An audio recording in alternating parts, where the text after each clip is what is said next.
안녕하세요, 보건왕입니다. 오늘은 정말 많은 분들의 요청으로 1976년부터 78년까지 한국 서울의 모습을 보여드립니다. 지금과 정말 다른 것을 하나 꼽아보자면 어린이들의 놀이문화가 아닌가 생각됩니다. 지금은 볼거리, 놀거리, 온라인 게임 등 정말 할 수 있는 게 많지만 이 당시는 집 앞 골목길, 학교 앞 문방구 등이 아이들의 주 놀이터였습니다.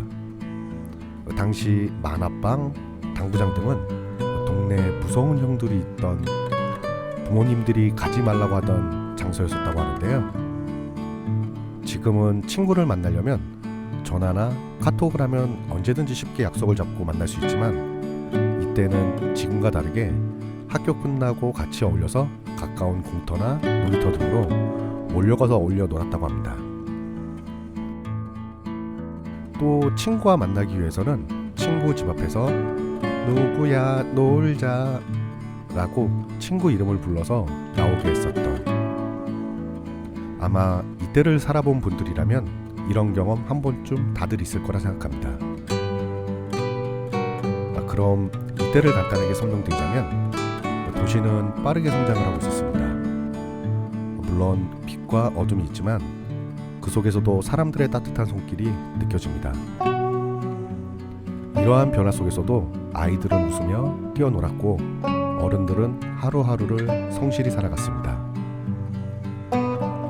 요즘은 MZ세대라고 이야기를 하는데 이 당시 태어난 분들이 성인이 되던 1990년대 이분들을 X세대라고 불렀습니다. 1976년 4월 17일 용인 자연동원이 개장하였고 미국에서는 애플이 창립하였습니다. 77년은 국민소득 $1,000, 수출 100억 달러를 달성한 해입니다. 그리고 1978년은 사상 최초로 시험관 아기가 탄생한 해이기도 하고요. 재미난 것은 이때 태어난 분들이 점점 커가면서 많은 것들이 바뀌게 됩니다. 중학교 입학 당시 교복이 다시 부활하였고 대학 진학 당시 수능이 생겨났으며 군 입대할 때쯤엔 97년도 IMF 외환위기가 닥치게 되었습니다.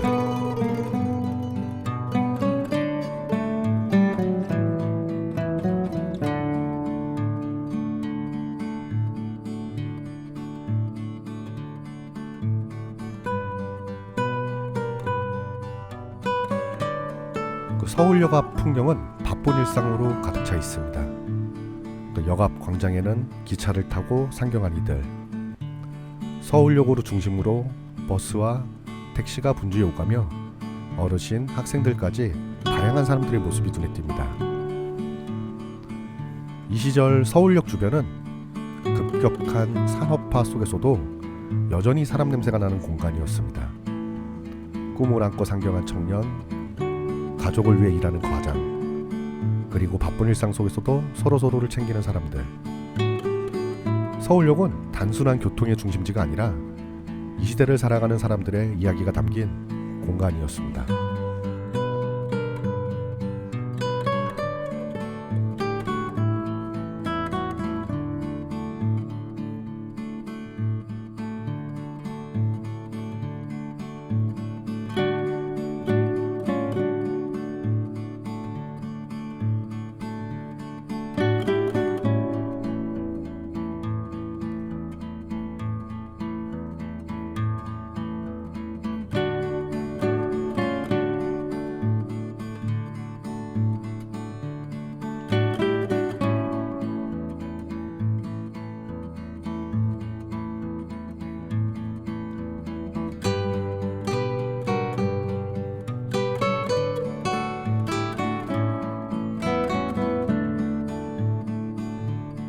멀리 수백 년의 세월을 견디며 여전히 서울의 중심을 지키고 있는 숭례문의 모습이 보입니다. 숭례문 앞 도로는 차들과 사람들로 북적이며 시내버스와 택시가 쉴 새 없이 오가고 도로변에는 바삐 걸음을 옮기는 회사원들, 좌판을 펼치고 장사를 준비하는 상인들로 분주합니다. 숭례문 바로 옆에는 남대문 시장이 활기를 띠고 있습니다. 시장 골목에서는 물건을 파는 상인들의 목소리와 가격을 흥정하는 손님들의 얼굴에는 생기가 넘칩니다. 신발, 옷, 가방 같은 생활용품부터 신선한 농수산물까지 없는 게 없는 시장은 언제나 사람들로 가득합니다. 이렇듯 숭례문은 그 자체로 과거와 현재를 연결하는 장소였습니다.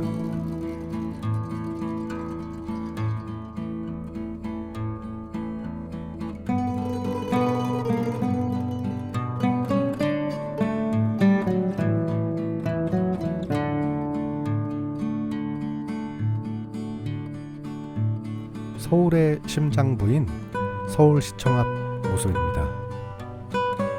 지금은 시청 앞이 광장으로 넓게 펼쳐져 있지만 이때는 정말 넓은 도로였습니다.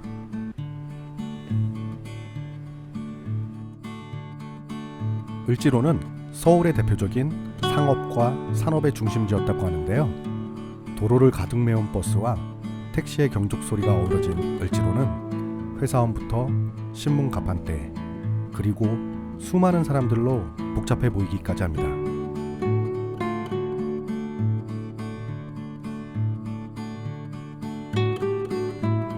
그렇지만 명동과 충무로도 가까이 있어서 젊은이들도 자주 찾고 가까운 다방에서 음악을 듣는 사람들, 골목 안 다양한 상점들까지 을지로는 분주했으며 이 속에서 수많은 사람들이 저마다의 꿈과 현실을 살아가고 있는 전통과 현대가 공존하는 공간이었습니다.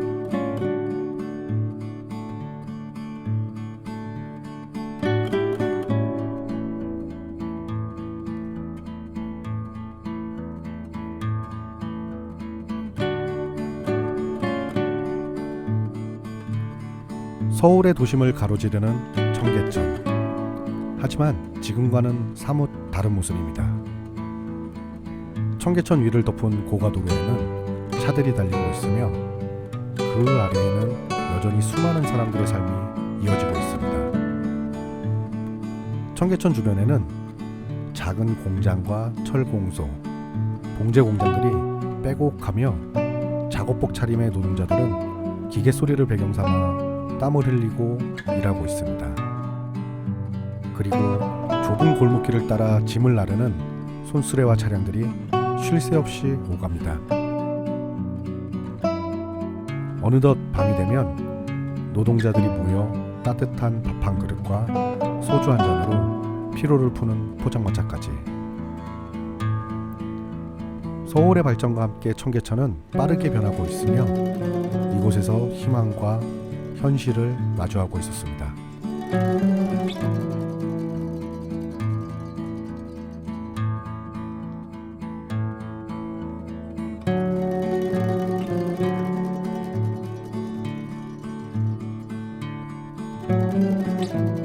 경복궁 광화문입니다. 근대화의 물결이 서울을 빠르게 변화시키고 있습니다. 이곳 광화문 앞 세종도로 주변의 모습 또한 빠르게 변화하고 바뀌어가고 있지만 이때의 모습이 현재도 꽤 많이 남아 있습니다. 아마 현재를 살아가는 분들이라면 50년 전이나 지금이나 비슷하다고 느끼실 수도 있을 것 같은데요.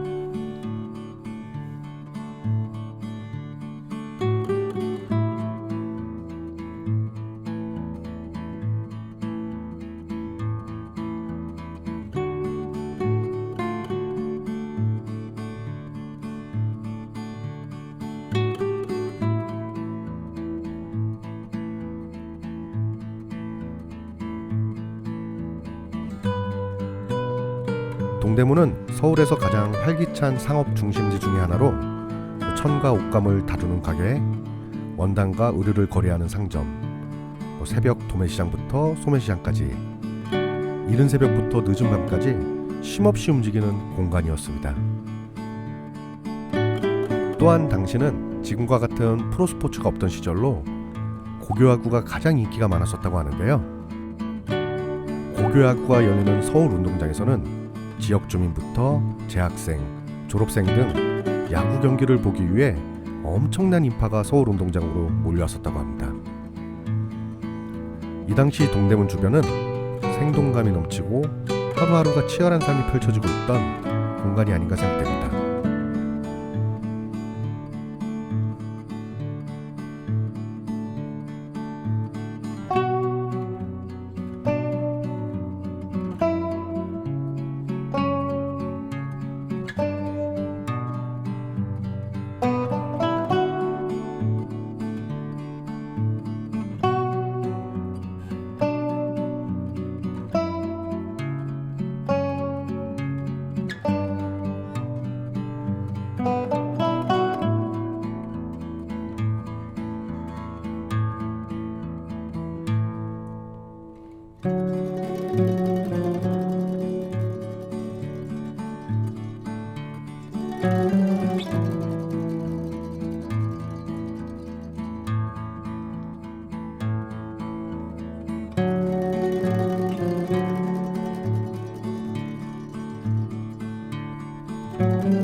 남산 아래에 자리 잡은 서울 한남동은 전통적인 주거지역과 외국인 거주지, 그리고 현대적인 건물이 공존하는 독특한 공간이었습니다. 또한 한남동 일부 지역은 외국인들이 많이 거주하는 지역이기도 해서 거리를 걷다 보면 외국인들과 외국인 상점도 흔히 볼 수 있었다고 하는데요. 이곳의 분위기는 서울의 다른 곳과는 좀 다른 독특한 분위기였었다고 합니다.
저희 보건왕이 3년간 작업한 책을 전국 서점에서 만나보실 수 있습니다.